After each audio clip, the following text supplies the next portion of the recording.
Hi guys, it's Kyne and welcome back to my channel. Today is going to be another wig styling video on obviously what I'm wearing right now. Let me just preface this by saying I realize I look like my Oompa Loompa tutorial. I really didn't think this through. But this style it's a little similar to my big sexy drag hair tutorial. Like it's kind of become my go-to style, except here we have a little modification. I just have like this part right here that's slicked back, a little vintage inspired.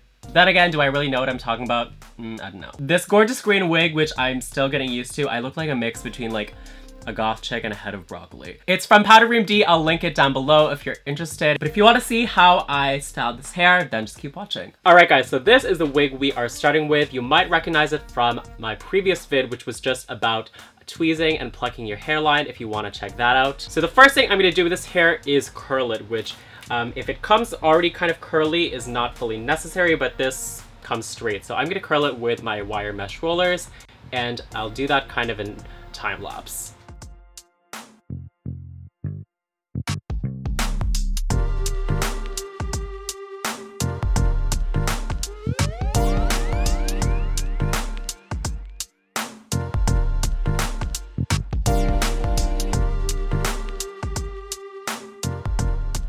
Alright guys, so I fully put the wig up in rollers. These are wire mesh rollers.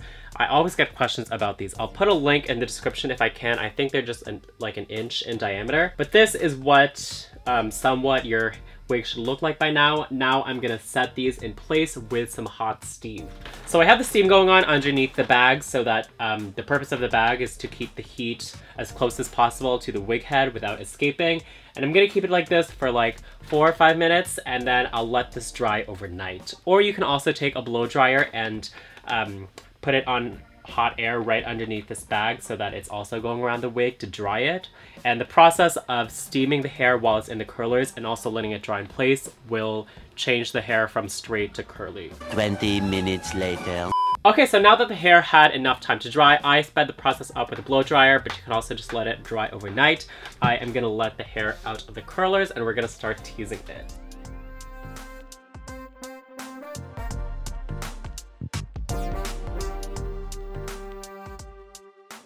Ew, this looks like some like Medusa type thing. Since this wig happens to be new, it is really smooth. You can run your fingers through it, which is the last thing that you want out of a wig that you're gonna style. You want to backcomb it, not just for the volume, but also so that it has some grit to it, some texture, so that you can do stuff to it. So you basically want to beat the crap out of it to give it some character. So I am first gonna section off the front sort of bang sections, because those are kind of like the most important, and those are the ones that everybody sees. So I will tease these last, actually. So this is the section that I'm taking, starting from about here. I'm making sort of circular motions towards myself, just like that, down to the root of the hair. And that's what you want to achieve with your backcombing.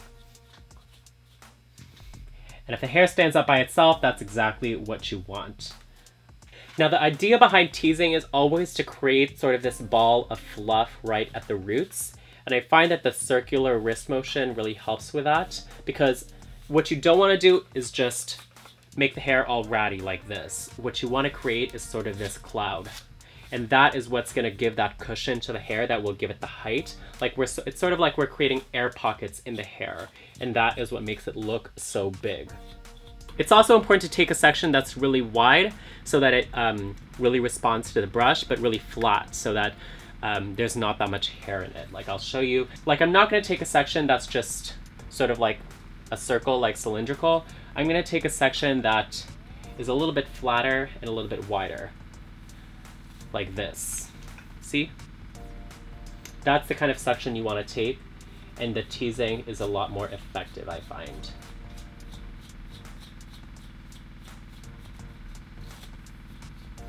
Now it's pretty much the same for the rest of the wig, so I'm just going to go ahead and do the entire head of hair.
Okay, so now we've got this entire head of hair teased, except, like I said, that small section in the front that we sectioned up. But before I address this, I'm gonna smooth the rest of this hair out because it looks crazy. But that's what it should look like if you've done a good job teasing your hair. So I'm actually using the same brush that I'm teasing the hair with, and I'm first going to find where I wanted to part the hair. I think I wanted to do it right about here.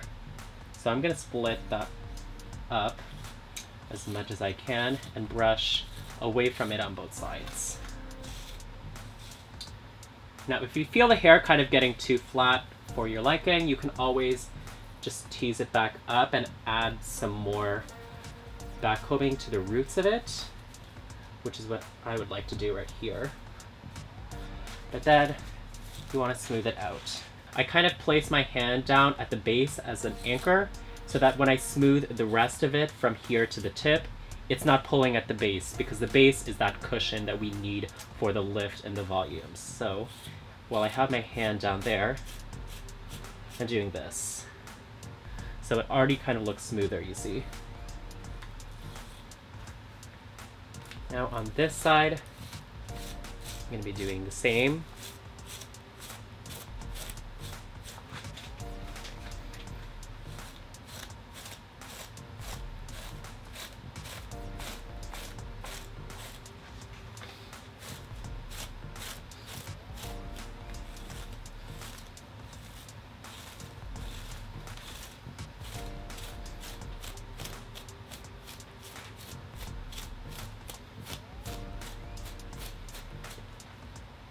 I'm not fully smoothing everything out and sculpting it because obviously I'm not even done because I haven't touched this.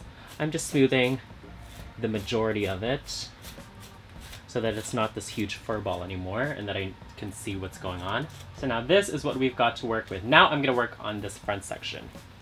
So here, before I do anything, I'm splitting the hair where I want that part to happen. Now on this side of the part, I'm not going to tease as much as I normally would. I want to give it that grit and that texture, but I don't want the lift from it because this is a part that we're going to sweep right back over our ear. So I don't really need to make volume out of this, but I'm still backcombing because in order for it to really respond to my bobby pins and to the hairspray, it can't just be this sleek, brand new, fresh out of the bag hair. It needs to have that grit and texture to it. So that's what the backcombing is for here. So this section that I just clipped out of the way is that section that we're putting back behind our ear. Now for the rest of the hair, I'm gonna join it with this big poof that I have going on up there.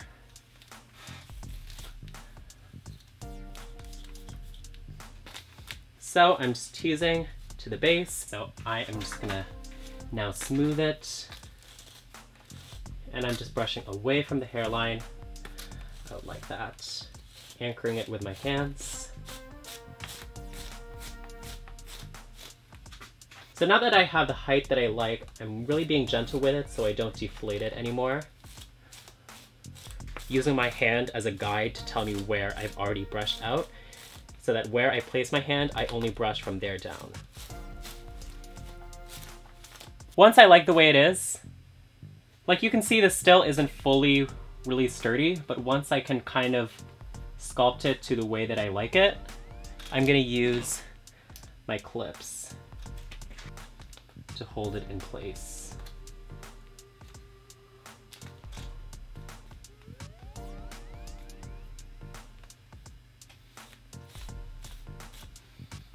Now that I like this bang part right here, I'll deal with this side. So we've got here this front section of hair, and it's actually kind of like a little triangle from the part down to the ear and up to a couple of inches past the part.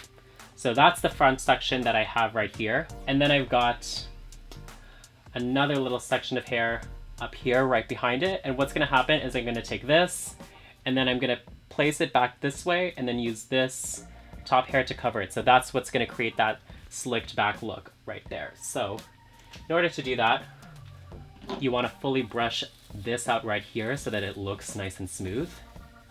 And then you're just gonna use a shit ton of bobby pins to hold it back. And the way I like to do them, I kind of make little X's with it. So place it diagonally like that, And then my next bobby pin is gonna go in like this way. And if you really want it secure, you can do a third one right down the middle. Next, I'll do one right above it. And then I'll do one more.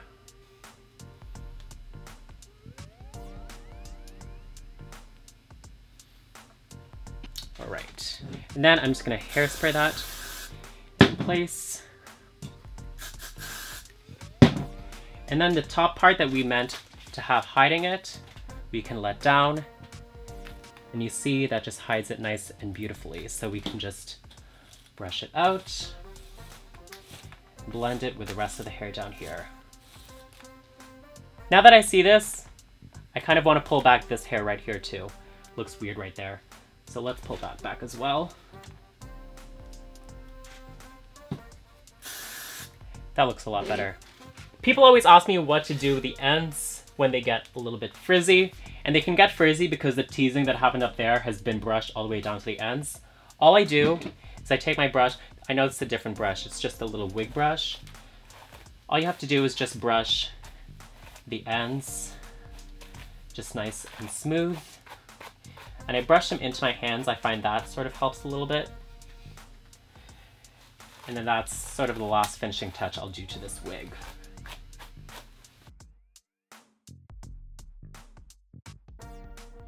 Alright, so I'm pretty much done with the whole thing. The last thing I'm gonna do is just freeze the entire thing with hairspray and a blow dryer on low heat, and that's pretty much it for this tutorial.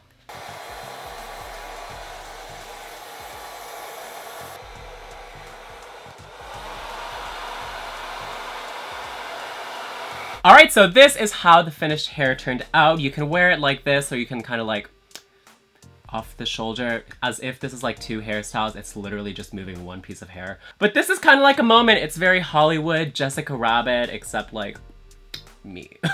I paired it with this green lipstick and lip gloss from NYX. I used to wear experimental lip colors like all the time. Not so much anymore, and I feel like they just make me look like intimidating and unapproachable. It's not the look I'm going for anymore, but once in a while it's nice to experiment. Let me give you one quick tip when putting on a wig like this. If you have lace that's like super visible, usually I like to like cover my lace with like my hair so it's not really a big deal, because I don't like doing the whole process of gluing down my lace. It really affects the wear and tear of the wig, but when I do, if I'm not like dancing around, in that case I'll use like something stronger like Prozade. For when I'm just wearing a wig like to be casual, I'll use hairspray to actually secure down the lace. Let me zoom you in. All right, zoom in, bitch. I'm unclockable. Actually, not that much. If you're gonna wear a hairline like this where the lace is very visible, it's really a commitment. I would recommend that you cut down the lace as much as possible. But to glue it down, like I said, if it was something more serious, I would use like a serious adhesive like Prozade or Spirit Gum. But when you don't really need it to stay on that much and you just want the lace not to be lifted, you can just use hairspray. It's kind of weird like spraying it so close to your face, but you kind of just use this as your adhesive. And then I'll just use a blow dryer to kind of speed up the drying process so that it's nice and tacky. And after a couple of seconds, it'll really just help the lace stick down to your head. I'll use like the end of a brush or something so my fingers don't get like disgusting and sticky. But yeah, this is a really quick, like on the spot way to adhere your lace down to your face without using like a super strong glue, because a really strong glue, it can kind of like damage the lace in the long run, and hairspray is a little bit more mild than that. So. Now, if I was a good drag queen, I would do it like from ear to ear, securing the entire lace, but like this is really the only part that I'm trying to flex. But yeah, that's just one little thing I thought you should keep in mind if you're gonna wear your hair in a style like this. But that's it for this video. I hope you learned something cool today, and until my next video, I hope you guys are all doing well. Bye!